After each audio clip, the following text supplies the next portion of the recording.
Hey guys, welcome back to the channel.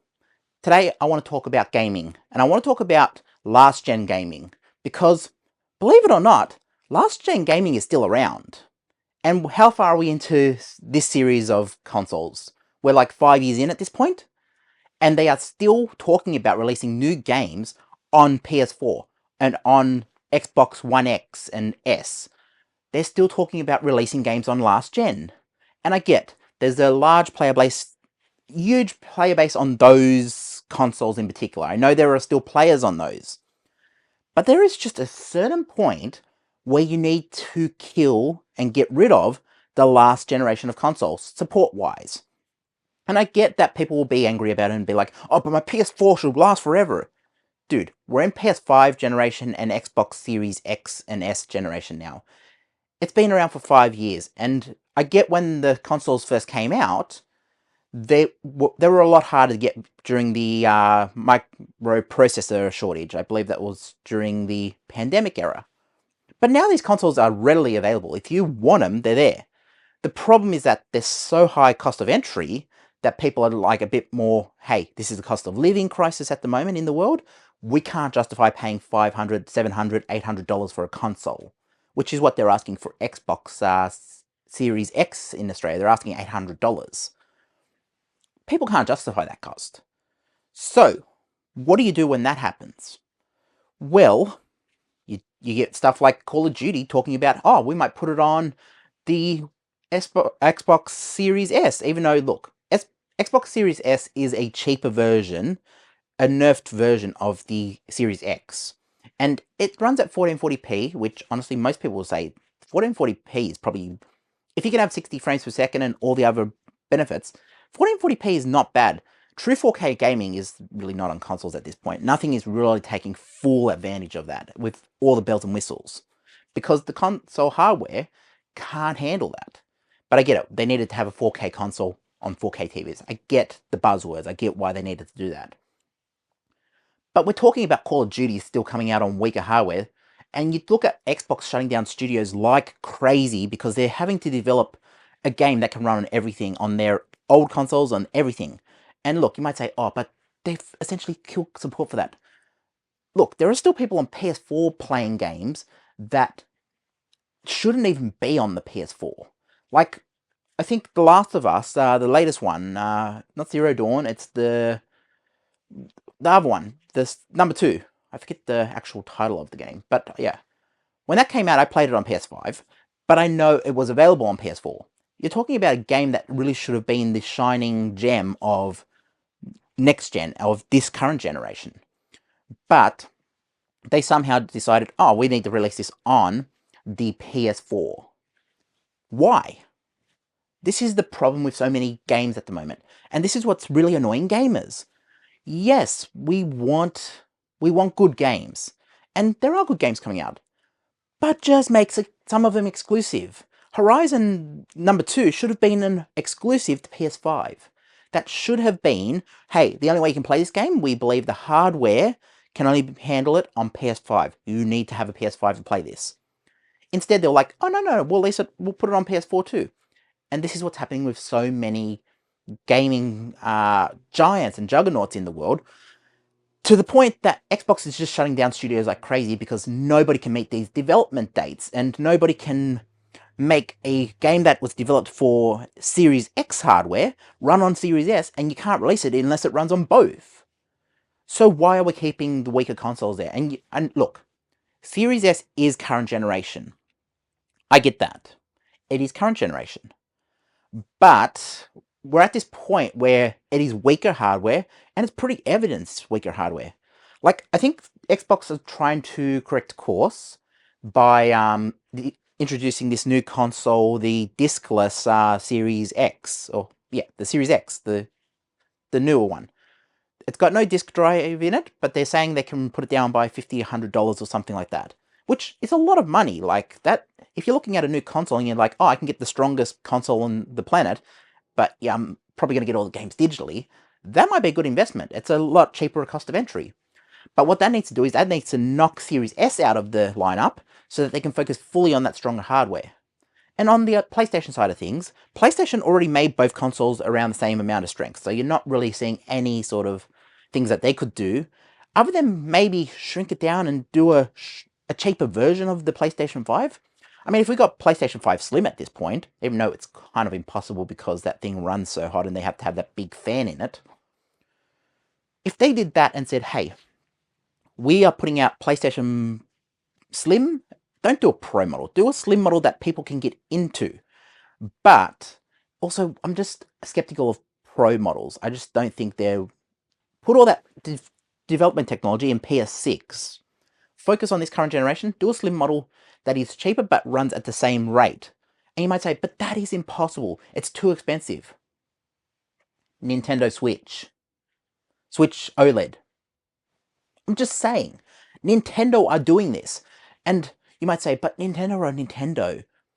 Nintendo have the Nintendo Switch. And they did an OLED model that runs a little bit better, but it's essentially the same hardware under the shell. It's essentially doing the same thing that every Switch console does.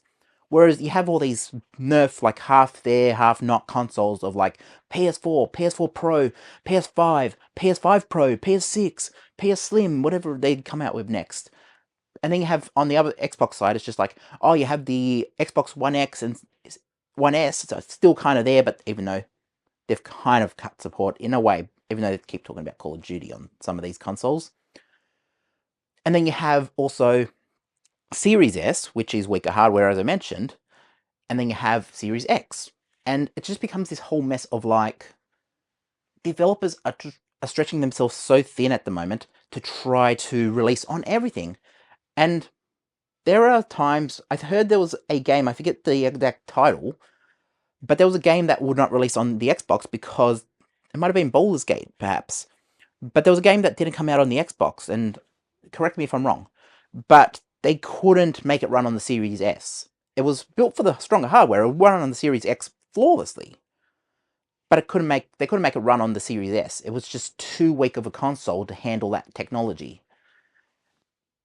And yeah, Xbox is in a weird shape at the moment. Like, it is in a really bad shape because all the goodwill they've got back from gamers over the years, they're kind of just throwing out the window by shutting down some of these studios that are winning major awards, Game of the Year awards, and Xbox are just like, yeah, we don't need them anymore, get rid of them.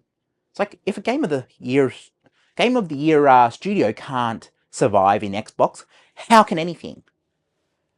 But that's another rant for another day. The problem with modern gaming is that they're asking too much of developers. They're saying, hey, you need to develop for all these hardware. See, what they should be doing is they should be taking the approach of PC gaming. And Master Race, yes, I see you. I see you in the comments, Master Race. What I'm saying is that they need to have, like, you can, what's the actual thing? Like, you can jump between qualities. Like, you can say, okay, it's not going to run at true 4K on the Series S. Let's pull that down a bit, and you can adjust the settings and make sure, like, okay, we can give it this, this, and this, and it'll run great on this console. But you do that as the gamer. You go into the settings and say, okay, I want to give up 60 frames per second. We'll make it 30 frames per second. But you can have true 4K if you want it.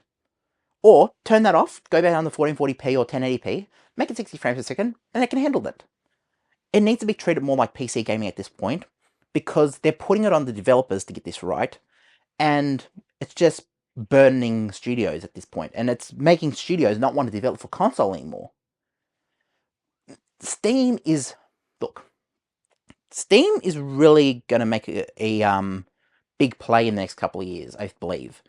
And they've already got the Steam Deck there. The Steam Deck is there, and it's really competing. But Steam are really going to make a big push in the next couple of years because they can. If they came out with a home console and said, yeah, this was basically a PC, it'll be in your lineup, and I think they've already got some aspect of that. But Steam, if they really said, hey, we know you don't want Windows to run these games, we're going to come out with our own proprietary box that you can have next to your PlayStation and Xbox, and you can run all the Steam catalog. Just have a keyboard and mouse and whatever, or unless they come up with some sort of halfway controller that can work on everything. But, you know, if they did something like that and said, hey, this will run the whole Steam catalog, and you can adjust settings, some games may not run, but you can adjust the settings in this box. You can make it run however you please. You watch that thing outcompete Sony and Xbox. And you've got a, what is it, a 10,000 game lineup, however much is on Steam. This is the problem with modern gaming. They need to look after developers. And they need to stop asking developers to develop for weaker hardware because you can't figure out your lineup in consoles. It is burdening developers, and it's making them not want to develop for consoles anymore. And if you really don't want to have a next generation of console, then fine, get out of it. But stop burdening the developers for these games. And I know I got my hand on my hip, and yeah, I'm just getting a bit into it. But stop burdening the developers. Just because you have 14 different platforms in your lineup doesn't mean they have to develop for all of them. How about you just say, this is a PS5 exclusive, you cannot get this on PS4, you cannot get this on PS4 Pro, it will not run on any console except PS5. Likewise, if they did the same thing with Series X, yeah, this game, it might kind of run on there, but this is not built for Series S. This is only going to run on Series X, and have it on the box. Series X compatible only, or have it online, like you cannot download this without this. Apple's been doing that for years and years with the mobile platform, and people might say, but mobile is so bad. Well, yes, I don't play mobile gaming, but I look at what's happening in that space, and I'm like, Apple will literally not let you download apps that will not work on that phone. And I think Android do the same thing. I think the Google Play Store do the same thing. But, they will not actually let you download some things because it's like, no, this will not run on your phone. You need to upgrade your phone before you can get this. And likewise, they do that with all the app stores like that. But we're just at this point in gaming where they need to just let the last generation go and let the weaker hardware go. Have one console that is strong. Xbox Series X, PS5, or whatever they decide to do, if they're going to do PS5 Pro, even though I think that would be a silly mistake because people aren't even adopting the PS5 at the rates. There is still like, what, couple hundred, I don't know how many are on PlayStation 4 still, but I know it's some huge player base.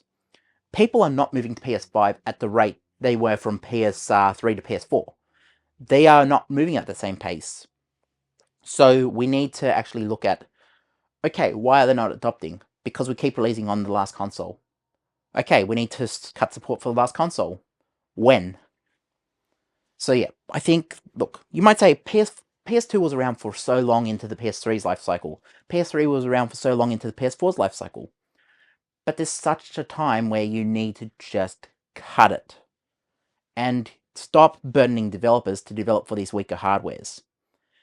Just get them to make the game at the best specs they can, and if your console can't run it, that's your problem.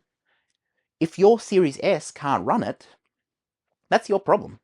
You need to nerf the console and get rid of it and be like, okay, this doesn't work anymore. We'll create a diskless Xbox Series X and you can run it on this. And this is the same entry point, the same price as what the Series S would have been anyways.